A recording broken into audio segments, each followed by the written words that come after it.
মূলত হচ্ছে এই স্ক্রিপ্টগুলো আমরা হচ্ছে অ্যাড করতে পারি, ঠিক আছে। এই স্ক্রিপ্টগুলো এইখানে আমরা হচ্ছে অ্যাড করে নিয়ে আসতে পারি। যেমন আমার কাছে 5-6টা স্ক্রিপ্ট আছে, হ্যাঁ, যেগুলো হচ্ছে যে দেখো এখানে কিছু মানে মানে টিপস যেগুলো খুব সহজে, এখানে আমি কিছু স্ক্রিপ্ট ডাউনলোড করে রাখছি।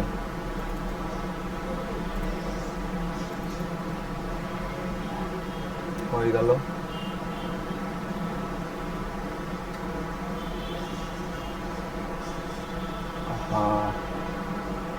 স্ক্রিপ্টটা মাত্র রাখা। আচ্ছা, এই যে টপ 5 এআই স্ক্রিপ্ট, ঠিক আছে। আমরা এই স্ক্রিপ্টগুলা, এই যে এখানে যে স্ক্রিপ্টগুলো আছে, এই ফাইলগুলা হচ্ছে যে তোমাদের নিতে হবে, হ্যাঁ। এগুলা হচ্ছে জেএস ডট জেএস ফাইলগুলোকে জাভা ফাইল, ঠিক আছে।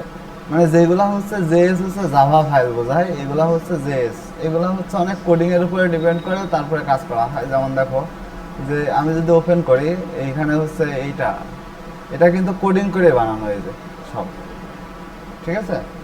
কোডিং করে কিন্তু এই প্রসেসগুলো সব করা। এই কোডিং করতে গেলে তোমাদের সারা জীবন লাগবে। মানে আমাদের গ্রাফিক্স লাইভেও, আমাদের গ্রাফিক্সে আমাদের কোডিং কিন্তু কোডিংয়ের কাজও কিন্তু আছে, ঠিক আছে।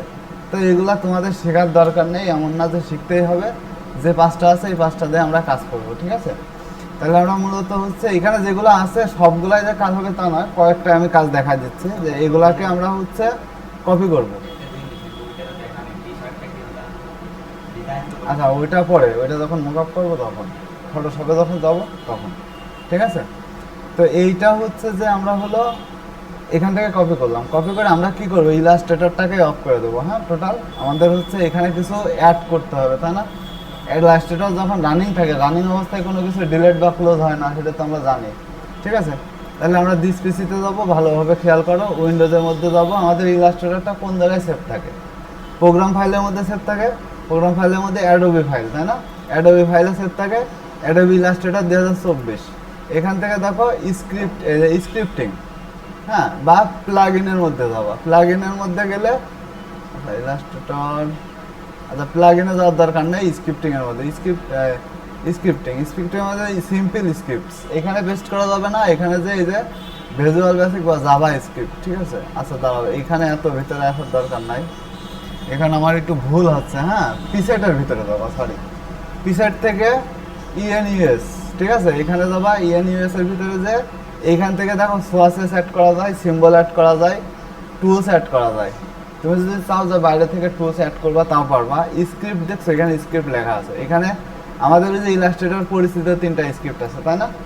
ইমেজ ট্রেসিং, সেভ ডক, তারপরে হচ্ছে সেভ ডকস। এইগুলা হচ্ছে এসভিজি পিডিএফ, এইগুলো আমাদের স্ক্রিপ্টের মধ্যে ছিল। তাহলে আমি এখানে কি করব, পেস্ট করে দেবো, ওইটা কপি করে এনে, হ্যাঁ। যেটা আমি ওখানে রাখছিলাম সেটা এনে এখানে কপি করে দেবো, দেখো এখানে চলে আসছে, হ্যাঁ। এবার এটা টোটালি কেটে দিয়ে আমরা আবার ইলাস্ট্রেটরকে অন করব। আচ্ছা, এখানে কি কি স্ক্রিপ্ট আছে সেটা আমি দেখাচ্ছি। স্ক্রিপ্ট নিয়ে আমি ক্লাস নিতে চাইছিলাম, যে স্ক্রিপ্ট সম্পর্কে কিন্তু অনেক কিছু অ্যাড করা যায়। শুধু এইগুলা না, তুমি যদি চাও যে আমি হচ্ছে এখান থেকে স্ক্রিপ্ট ডাউনলোড করব, অ্যাডোবি ইলাস্ট্রেটর স্ক্রিপ্ট, ইলাস্ট্রেটর, এখানে স্ক্রিপ্ট স্ক্রিপ্ট, ঠিক আছে।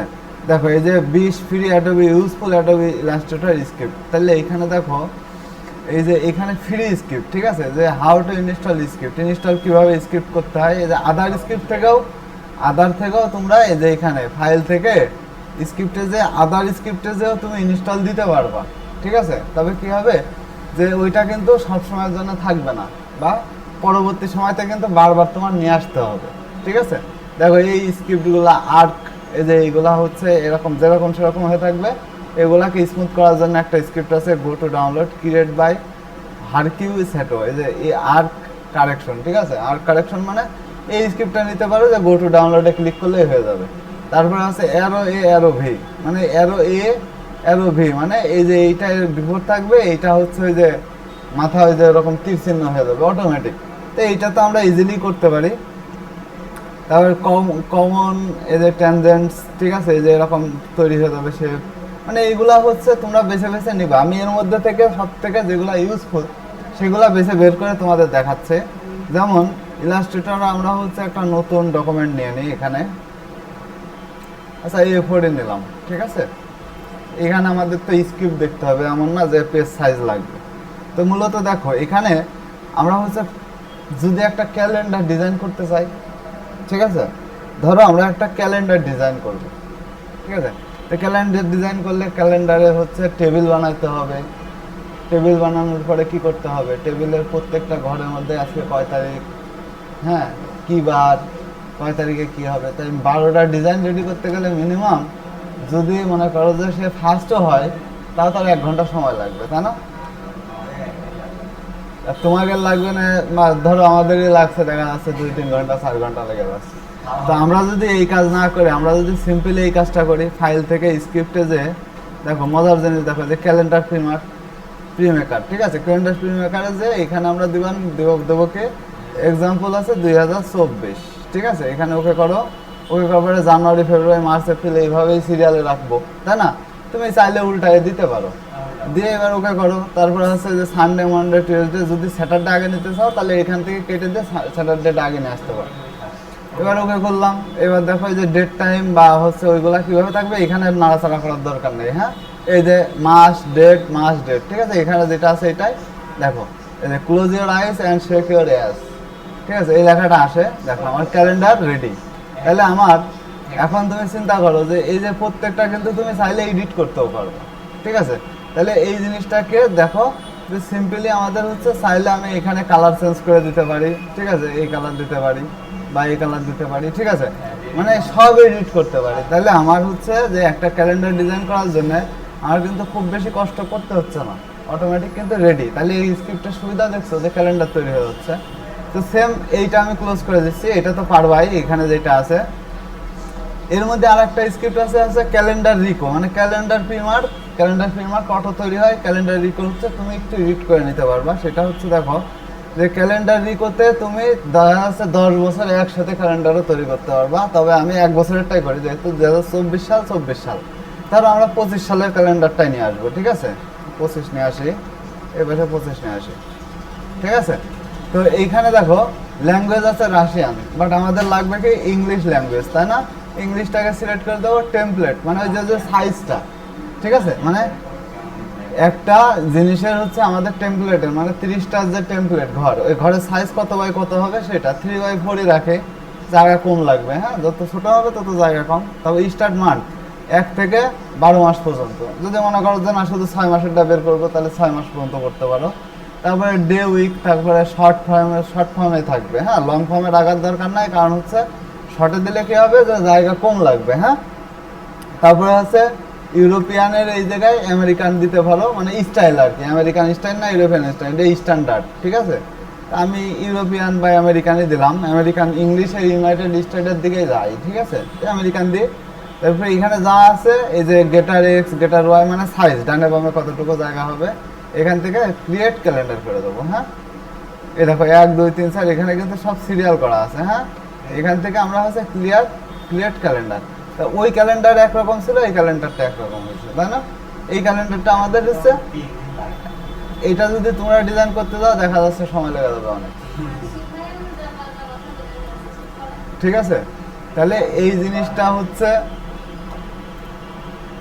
জিনিসটাকে আমাদের ডিজাইন করার থেকে 1 ক্লিকে যদি হয়ে যায়, তাহলে আমরা 1 ক্লিকে এটাকে কমপ্লিট করে ফেলতে পারলাম, তাই না? এটা প্রত্যেকটাও আলাদা আলাদা করা যাবে, আনগ্রুপ করে নিয়ে প্রত্যেক ডেটও চেঞ্জ করতে পারবো, ঠিক আছে।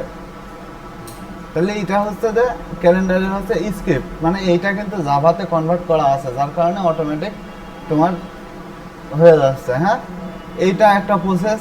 আবার দেখো কিছু কিছু জিনিস আমাদের এখানে আছে, যে আমরা যখন হচ্ছে এখানে দেখো যে স্ক্রিপ্টের পরে আমাদের আরেকটা আছে সার্কেল ফিলটাকে, মানে এখান থেকে তো সব দেখানো সম্ভব না, যে কটা দেখানো যায়, ঠিক আছে, 5টা দেখাবো। সার্কেল ফিলটা হচ্ছে যে কোনো সার্কেলকে ফিল করার জন্য, ঠিক আছে। যেমন এইখানে আমরা যদি একটা বৃত্ত নিই, সাপোজ এখানে একটা বৃত্ত নিলাম, তারপরে হচ্ছে এখানে হচ্ছে আমরা কি করলাম, এখান থেকে হচ্ছে এটাকে ছোট করে 2-3টা সার্কেল করি, 2-3টা সার্কেল করলাম, হ্যাঁ। এখন এইগুলার কালারকে আমি হচ্ছে একটু চেঞ্জ করে দিই। এইখান থেকে এইগুলা সব সিলেক্ট করে এখান থেকে যদি সার্কেল ফিলে ক্লিক করি,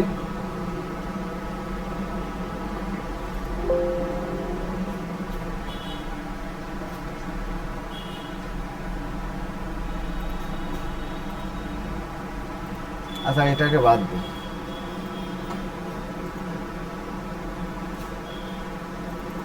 আচ্ছা একটাকে নিয়ে আসে, হ্যাঁ একটাকে নিয়ে এসে এইখানে আমরা হচ্ছে একটা বৃত্ত নিছি তাই না?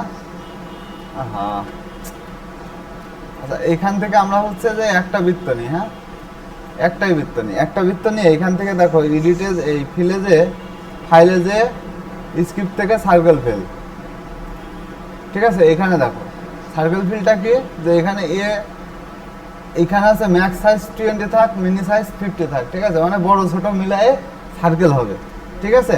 তাহলে এইখানে হচ্ছে আমাদের দেখো কোন কালারটা নেবা, এখানে ব্লু কালার নেবা না হোয়াইট কালার নেবা না ব্ল্যাক কালার নেবা বা গ্রে রেড, আমি হচ্ছে এখান থেকে হচ্ছে ব্লু কালারটা নিলাম, ঠিক আছে। এখান থেকে করো দেখো সার্কেলের মধ্যে কিন্তু ব্লু অটোমেটিক কিন্তু চলে আসছে তাই না, এই যে এটা কিন্তু চলে আসছে। এখন এই যে যে রেডগুলা হয়েছে বা যেগুলো যে আমার হয়েছে এইগুলাকে আমরা যদি একটা কাজ করি, সেটা কি, যে এইখান থেকে দেখো স্ক্রিপ্টের মধ্যে আর একটা অপশন আছে, সেটা হচ্ছে যে র্যান্ডম সোয়াচেস ফিল।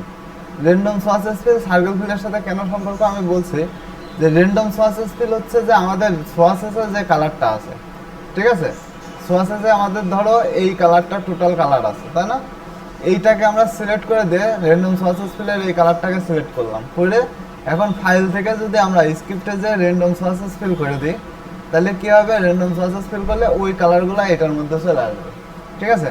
তো মজার একটা জিনিস তোমাদের দেখাই, যে এইটাকে আমরা গ্রুপ করে দিলাম, ঠিক আছে গ্রুপ করে এটাকে মাঝখানে মানে সেন্টার অ্যালাইন করে দিই, সেন্টার অ্যালাইন করে এটার পিছনের একটা ব্যাকগ্রাউন্ড আমরা নিয়ে আসি, হ্যাঁ এটার ব্যাকগ্রাউন্ড আমরা হচ্ছে একটা কালো ব্যাকগ্রাউন্ড দিয়ে দিই, এখান থেকে ব্ল্যাক কালারের একটা ব্যাকগ্রাউন্ড দিয়ে দিই,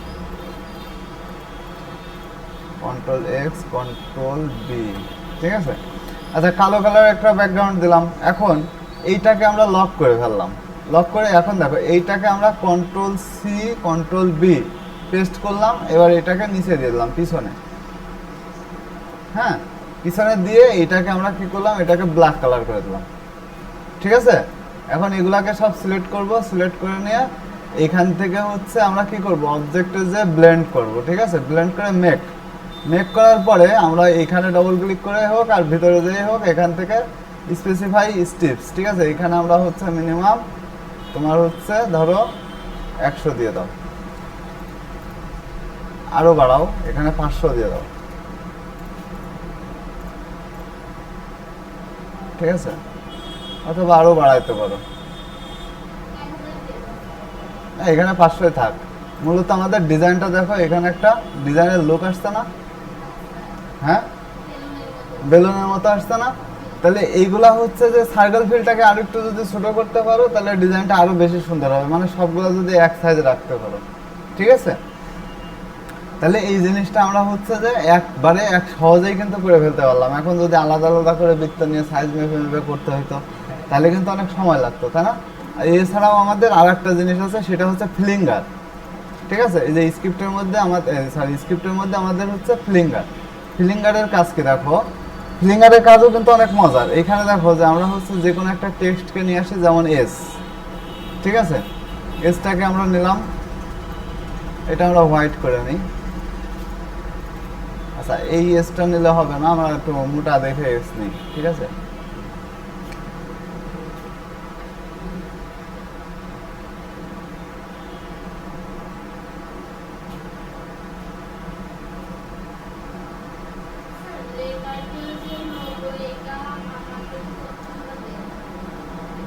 লিটার দিয়ে লোগো, লিটার দিয়ে অনেক লোগো আছে, ওগুলা হচ্ছে এক একটা লোগো এক এক রকম। তুমি ধরো দেখে দেখে যেগুলো করাই দিবা না ওইগুলোই পারবা না, তাছাড়া নিজে থেকে ডিজাইনটা হচ্ছে রেডি করতে হয়, ঠিক আছে। লেটার লোগোতে এই যে এইটা নিয়ে কাজ করি, হ্যাঁ তাহলে এইখানে আমরা হচ্ছে যে একটা জিনিস ফ্লিঙ্গারের কাজ কি দেখো, যে ফ্লিঙ্গার হচ্ছে যে মূলত আমাদের এই যে এইখানে আমরা যদি কিছু শেপ আঁকাই, হ্যাঁ এখানে আমরা কিছু শেপ ডিজাইন করি, যেমন এখান থেকে এটা এইভাবে দিয়ে দিই, আবার এইটাকে আমরা হচ্ছে যে একটু কনভার্ট করে ইফেক্ট থেকে একটু চেঞ্জ করে আসি, যেমন স্টাইলাইজ পোকার অ্যাঙ্গুলেট করে এটাকে আমরা হচ্ছে একটু কমাই, ঠিক আছে এটা এইভাবে দিলাম, ঠিক আছে তবে এইগুলার কালার হচ্ছে আমি হচ্ছে র্যান্ডম হাউস করে দেবো, ঠিক আছে। তারপরে হচ্ছে যে এখানে ধরো একটা গোল সার্কেল দিয়ে দিলাম, ঠিক আছে। মানে এগুলা কিন্তু বেশি বড় না, একদম ছোট ছোট করে দিবা, দেখতে সুন্দর লাগবে। হ্যাঁ, আমার বড় হয়ে গেছে, ঠিক আছে। এখন এর পাশে হচ্ছে আর একটা কি করবা, যে এইখান থেকে একটা স্টার নিয়ে দিলাম, ধরো আমরা এখানে একটা স্টার নিয়ে দিই, ঠিক আছে। তাহলে এইগুলাকে র্যান্ডম হাউস করে এখানে দেখো যে যেটা ছিল, হ্যাঁ, এডিট থেকে আমরা হচ্ছে ফাইল থেকে স্ক্রিপ্ট, তারপরে হচ্ছে যে র্যান্ডম হাউস প্রসেস ফিল, ঠিক আছে। আচ্ছা, এটা একবার আসবে না, আমরা কালার চেঞ্জই করে দিই, ঠিক আছে। আমরা এখান থেকে কালার চেঞ্জ করে বিভিন্ন কালার করে দিই। আচ্ছা, এটা সাদাই থাক। হ্যাঁ, তাহলে আমরা কি করব, এইটাকে হচ্ছে আউটলাইন করে নেব, ঠিক আছে।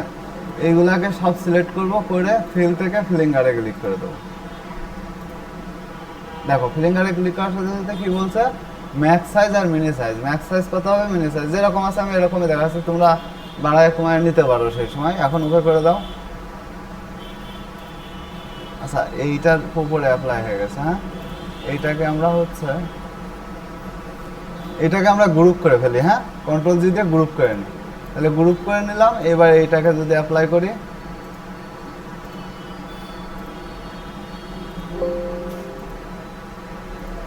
কি ব্যাপার, হয়ে যাওয়ার তো কথা ছিল। আচ্ছা, এবার দেখ, এটাকে ধরে ফাইল স্ক্রিপ্ট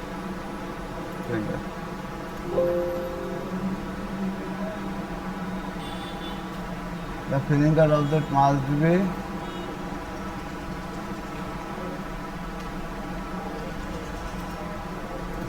এখানে মনে হয় কোনো প্রবলেম হয়েছে।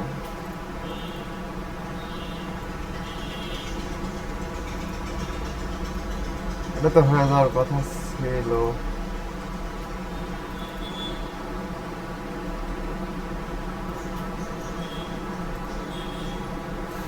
আচ্ছা, এটা তো ইজিলি হওয়ার কথা, এখন হচ্ছে না কেন।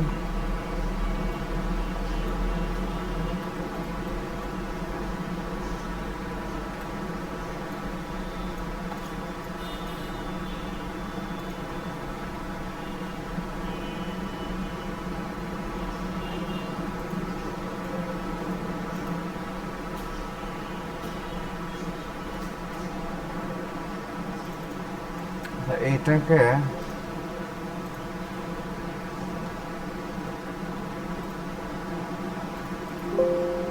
the finger object must be path item or a compound path. এটাকে যদি সব গ্রুপ করে দিই, ফাইল থেকে finger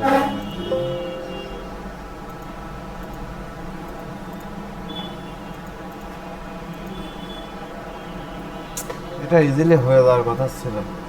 আচ্ছা, এটা স্কিপ থাক, আমি দেখছি। হ্যাঁ, আচ্ছা, এরপরে দেখো, আগে সময় নষ্ট করে লাভ নাই, ওইটা আমি পরে দেখতেছি। এরপরে আছে ইমেজ ট্রেসিং, তো তোমরা জানোই কি জিনিস, ঠিক আছে।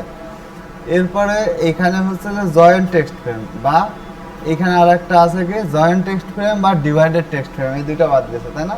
জয়েন্ট টেক্সট ফ্রেম কি, যে এখানে ধরো তোমরা কিছু লেখছো, ঠিক আছে, বা এখান থেকে আমি কিছু নিয়ে আসি, যেমন এই যে এই লেখাটা আছে, তাই না।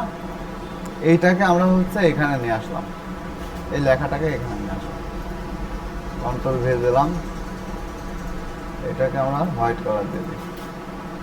তাহলে জয়েন্ট টেক্সট ফ্রেমটা কি, এখান থেকে আমরা হচ্ছে ইন্টার দিয়ে নিচে নিয়ে আসছে, এটা ইন্টার দিয়ে নিচে নিয়ে আসছে, তাই না।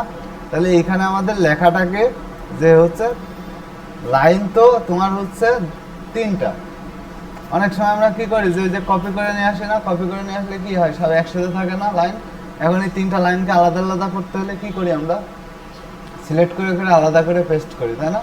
বাট আমরা হচ্ছে যে এখানে ক্লিক করে ফাইল থেকে স্ক্রিপ্টে যে ডিভাইডেড টেক্সট ফ্রেম করে দেবো, দেখো প্রত্যেকটা লাইন আলাদা আলাদা করে ভাগ হয়ে গেছে, দেখছো।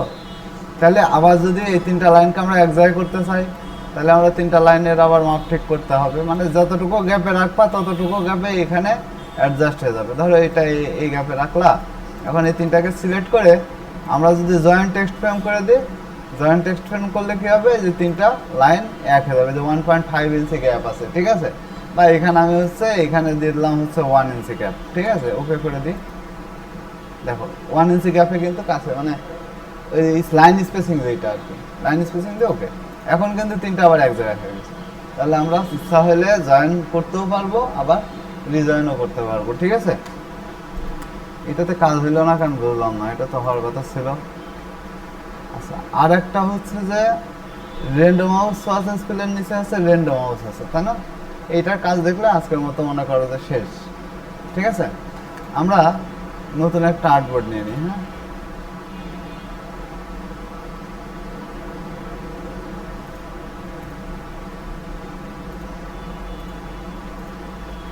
কি ব্যাপার, র্যান্ডম হাউসটা কি? র্যান্ডম হাউসটা হচ্ছে যে আমরা কোনো কিছুকে মানে ডিজাইন করি, বা আমাদের এই যে পেজ আছে, আর্টবোর্ড আছে, ঠিক আছে, আর্টবোর্ডের মধ্যে আমরা হচ্ছে ধরো যে এইখানে আমরা হচ্ছে যেটা করতেছি এটাই কাজ তো তখন হচ্ছিল, এখন যদি আবার ডিস্টার্ব করে তাহলে তো বিপদ। ধরো এখানে আমরা একটা বক্স নিলাম, ঠিক আছে, এখানে একটা বক্স নিলাম, কি যে আমরা হচ্ছে ব্ল্যাক কালার একটা বক্স নিলাম, আমরা শেপ আউটলাইনটা অফ করে দিই, এইখানে একটা বক্স নিচ্ছি, তাই না? এখন এই বক্সটাকে ধরে আমরা হচ্ছে ইফেক্টে যে স্টাইলাইজে এই যে এখান থেকে হচ্ছে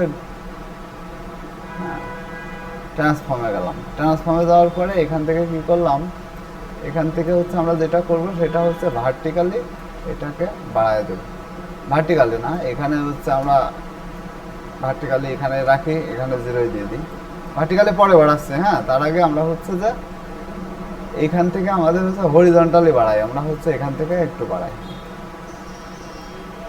ঠিক আছে। এখানে কপি দিই 7টা বা 7টা 8টা যে কটা দাও, এই পর্যন্তই থাক, হ্যাঁ, বেশি দরকার নাই। তাহলে এইটাকে আমরা হচ্ছে ওকে করে দিলাম, হ্যাঁ, দেওয়ার পর আবার যাবো ইফেক্টে যে স্টাইলাইজে যে এখানে স্টাইলাইজ যে পুকারান বুলেট বা ট্রান্সফর্মে যাবো, একই জিনিস, ঠিক আছে। এখানে যে এইখান থেকে ভার্টিক্যালি এবার বাড়াবা, ঠিক আছে, ভার্টিক্যালি আমরা যদি দেই, ঠিক আছে,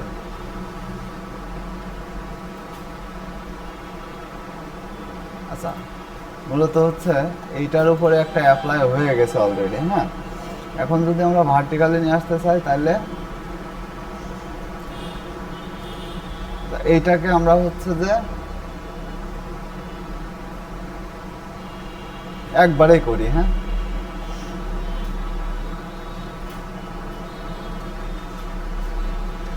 আচ্ছা, এইটাকে অবজেক্ট থেকে এক্সপেন্ড করে নিই,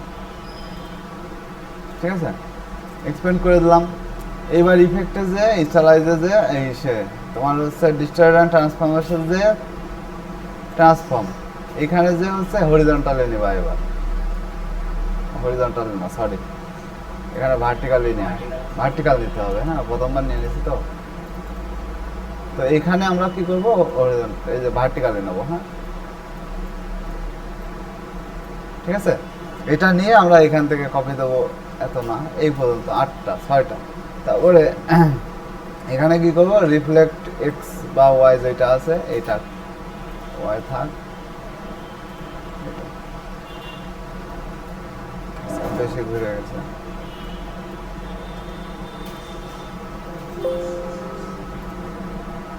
ঠিক আছে।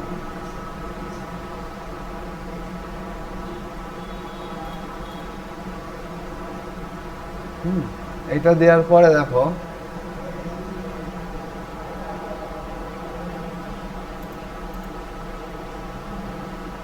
আচ্ছা, এখান থেকে আমরা ওকে করে দিলাম, ঠিক আছে। এবার এইটাকে আমরা সিলেক্ট এইটাকে আমরা হচ্ছে টোটালি দেখো এখানে প্রত্যেকটা আলাদা আলাদা, মানে এইটা আর এইটা, মানে এইটা তো টোটালি মনে করো যে এখানে এক্সপেন্ড করতে হবে, এক্সপেন্ড না করলে তো এগুলো আসবে না। অবজেক্ট থেকে এক্সপেন্ড অ্যাপিয়ারেন্স দেখো এখন সব চলে আসছে, ঠিক আছে, অবজেক্ট আবার এক্সপেন্ড করার পরে দেখো এগুলো আলাদা আলাদাভাবে চলে আসছে। এখন এইগুলা কেন করলাম, এখান থেকে র্যান্ডম হাউসটা দেখানোর জন্য। তাহলে আমরাকে এইটা সব নিজেদের মতো আনগ্রুপ করে ফেলবো, হ্যাঁ, অনেকগুলো আনগ্রুপ করতে হবে, ঠিক আছে। আনগ্রুপ যতক্ষণ আনগ্রুপ না হয় ততক্ষণ আনগ্রুপ করে দিতে হবে, হ্যাঁ। তাহলে আনগ্রুপ করার পরে এখানে কি করতে হবে, দেখো সব আনগ্রুপ হয়ে গেছে। এখন সবগুলোকে সিলেক্ট করে ফাইল থেকে এইখানে দেখো যে স্ক্রিপ্টের মধ্যে যে র্যান্ডম মাউস, তাই না? র্যান্ডম মাউসে যাওয়ার পরে দেখো এখানে একটা অপশন চলে আসছে। তাহলে এইখানে আমাদের হচ্ছে স্কেলের উপরে ক্লিক করি, আমরা এই যে কিছুটা বড় ছোট পাইছি, তাই না?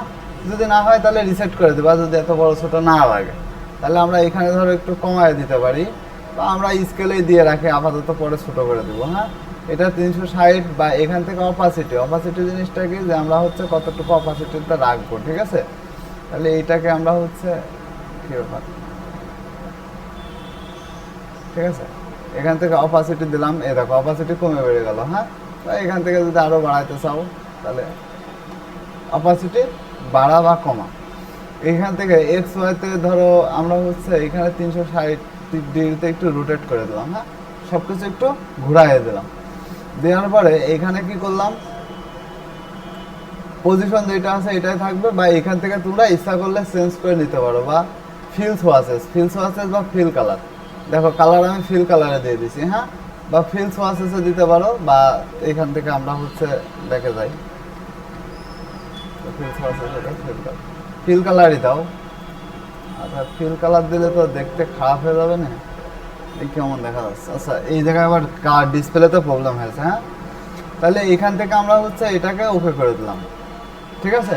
মনে করো যে এইখানে যেটা হয়েছে এটাকে ওকে করে এগুলাকে সিলেক্ট করে আমরা হচ্ছে এক কথা হচ্ছে এই কালারগুলো আরো ভালো করতে হবে। ওই জায়গায় যদি তোমরা প্র্যাকটিস করো আরো ভালো করতে পারবা। হ্যাঁ, তাহলে এই জায়গায় হচ্ছে ডিসপ্লে এইখানে থেকে মানে ডিসপ্লেতে প্রবলেম হচ্ছে, কালারই আসতেছে না, লাল হয়ে গেছে, দেখেছো? আচ্ছা, যাই হোক আমি দেখাই দিচ্ছি এটা এইখানে কেমন দেখা যাচ্ছে আমি জানি না, ঠিক আছে? আচ্ছা, দেখছি। আচ্ছা, তাহলে এইখান থেকে হচ্ছে এখানে বোঝা যাচ্ছে না। হ্যাঁ, তাহলে এইখানে আমরা কি করব, এখান থেকে হলো এক কথা ইফেক্টে যে এই যে স্টাইলাইজ বা আছে পুকার অ্যান্ড বুলেটে যে নে এইগুলাকে আমরা ছোট করে এখানে শুধু একটু সুন্দর করে শেপ দিয়ে দেবো। হ্যাঁ, দেখো এগুলাকে এক কথায় ডিজাইনটা কিন্তু এই যে এলোমেলো হয়ে আবার সোজা হয়ে গেছে। হ্যাঁ, এটাকে যদি একটু সাজাতে পারো তাহলে এইগুলাকে প্যাটার্ন যে ডিজাইনগুলো বলে, ঠিক আছে? প্যাটার্ন ডিজাইনগুলো এইভাবে কিন্তু সুন্দরভাবে ফুল দিয়ে আরও স্মুথলি করতে পারবা। কারণ আমি এখানে যেটা ভুল করছি সেটা হচ্ছে যে আমি তোমাদেরকে দেখাই, এইরকম ছিল, তাই না? এরকম ছিল না, এই অবস্থায় ছিল। এখান থেকে ভুলটা কোথায় হয়েছে, আমরা যখন ফাইল থেকে র্যান্ডম হাউসে যাব, র্যান্ডম হাউসে যখন ক্লিক করব, করার সাথে সাথে দেখো এখানে স্কেলে ক্লিক করবা, ফার্স্ট স্কেল হচ্ছে কমায় নেবা, এখান থেকে 20 করে নেবা বা 30 করে স্কেল, দেখো বড় ছোটো হয়েছে না? হওয়ার পরে এখান থেকে এক্স ওয়াই একটু মনে করো যে এদিক ওদিক সরাই নেবা। হ্যাঁ, এই যে এক্স ওয়াইতে একটু সরাই নিলাম, তারপরে হচ্ছে এই জায়গা থেকে রোটেট করে নিলাম হালকা। হ্যাঁ, জায়গা বড় হোক, আমার পেজের বাইরে যাক, তারপরে অপাসিটি কম বেশি করে নেবা, ঠিক আছে? করার পরে এখান থেকে এক্স ওয়াই যদি আবার যদি একটু চেঞ্জ করতে হয় বা যেরকমই হোক, এখান থেকে ফিল কালার দেওয়ার দরকার নাই, ফিল সোয়াসেসও দেওয়ার দরকার নাই, স্টক সোয়াসেসও দেওয়ার দরকার নাই। এখান থেকে ডাইরেক্ট করে বের হয়ে আসবা। এসে এই যে প্রত্যেকটা আলাদা না, এই যে এইটা ধরে আমরা হচ্ছে এইখানে ক্লিক করব, যেগুলা এই কালারের আছে এইগুলাকে আমরা হচ্ছে হালকা একটা কালার দিয়ে দিই বা সবুজ কালার দিয়ে দিই। হ্যাঁ, বা এই জায়গা থেকে আমাদের যে দেখো হালকা বেশি কম কালার আছে না, একই কালার, ঠিক আছে? বা তুমি রেড কালার করতে পারো, যে কোনো কালার করতে পারো। এটা আরও ডিপলি যদি একটু কাছে হয়, ক্লোজ হয়, তাহলে আরও দেখতে ভালো দেখা যাবে। এইটাকে দেখো এখান থেকে আমরা ইফেক্টে যে স্টাইলাইজ এই যে ডিজিটাল ট্রান্সপারেন্সি পুকার বুলেটে যে এটাকে যদি আমরা আগায় দিই তাহলে দেখো একটা প্যাটার্ন তৈরি হয়ে গেছে, তাই না? তাহলে ইজিলি কিন্তু আমাদের প্যাটার্ন ডিজাইনটা হয়ে যাচ্ছে। তাহলে এইটা আমরা যে কোনো জায়গায় অ্যাপ্লাই করতে পারি। তোমরা যদি চাও যে এইটাকে আরও মুভ করা বা ডানে বামে উপর নিচে মুভ করা বা, তাহলে কিন্তু ইজিলি। এখন এই ফুল দিয়ে প্যাটার্ন করতে গেলে তোমাদের এই প্রত্যেকটা ফুল আলাদা আলাদা করতে হইতো, বা বক্সগুলো করে নিতে হইতো, বা এই যে কিছু কিছু ফুল যেগুলো একটু মনে করো যে দেখা যাচ্ছে কিছু কিছু যাচ্ছে না, বা হাইট আছে কিছু কিছু, এগুলা করতে যে দেখা যাচ্ছে সবগুলা সিলেক্ট করে নিতে হতো, ঠিক আছে? এক ক্লিকে যে কাজগুলো হয়ে যায় সেইগুলো হচ্ছে স্ক্রিপ্টের মাধ্যমে করতে পারি, ঠিক আছে? ঠিক আছে, তাহলে আজকে এই পর্যন্ত থাক। হ্যাঁ, আর এই স্ক্রিপ্টগুলো হচ্ছে আমি তোমাদের হচ্ছে গ্রুপ ধরে হোয়াটসঅ্যাপে দিয়ে দেবেন, ওখান থেকে ডাউনলোড করে নেবেন, ঠিক আছে? তবে এটা পাসওয়ার্ড দিয়ে দেবেন, ওইটার পাসওয়ার্ড হচ্ছে যে যখন জিপ ফাইলটা ভাঙবা তখন পাসওয়ার্ড 1 2 3 দিলেই খুলে যাবে। হ্যাঁ, ওইটা হচ্ছে যেহেতু গ্রুপে অনেকেই আছে, যাতে আমি অন্যদের কাছে দিতে চাচ্ছি না, তোমরা শুধু 1 2 3 দিয়ে পাসওয়ার্ডটা ভেঙে নেবে, বা 1 2 3 4 চারটে দিয়ে দেবেন, ঠিক আছে?